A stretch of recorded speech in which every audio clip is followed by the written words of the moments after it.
Class 10-এর জন্য আমি একটি ভিডিও করছি এখানে।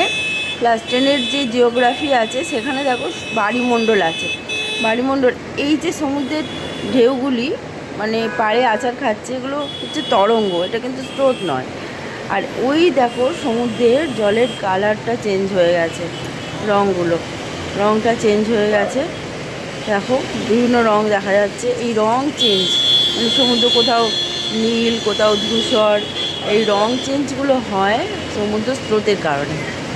ঠিক আছে, কোথাও শীতল স্রোত, কোথাও উষ্ণ স্রোত পাশাপাশি প্রবাহিত হচ্ছে, তার জন্য সমুদ্রর যে রঙটা ওটা পরিবর্তিত হয়ে গেছে।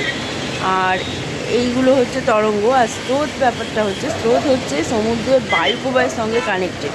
বায়ুপ্রবাহ যদি 50 কিলোমিটার বেগে হয় তাহলে সমুদ্রের স্রোত 1 কিলোমিটার বেগে হবে, মানে যদি আবার 50 বাড়ে তখন 2 কিলোমিটার। ঠিক আছে, এইভাবে হয়।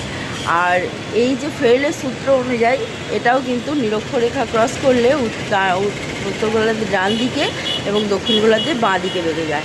আর উষ্ণ স্রোত শীতল স্রোত যেখানে কনজাংশন হয় মানে মিলিত হয়, সেখানে ঝড় ঝঞ্ঝা, কুয়াশা, দুর্যোগপূর্ণ আবহাওয়া তৈরি হয়। আর সমুদ্র স্রোতের কারণে উপকূল অঞ্চল উষ্ণ এবং শীতল স্রোতের কারণে উষ্ণ স্রোতের কারণে উষ্ণ এবং শীতল স্রোতের কারণে শীতলতা হয়। ঠিক আছে, এই দেখো সমুদ্র কালারটা দেখো চেঞ্জ হয়ে গেছে, বিভিন্ন জায়গায় বিভিন্ন রকম কালার। ঠিক আছে, বোঝা যাচ্ছে।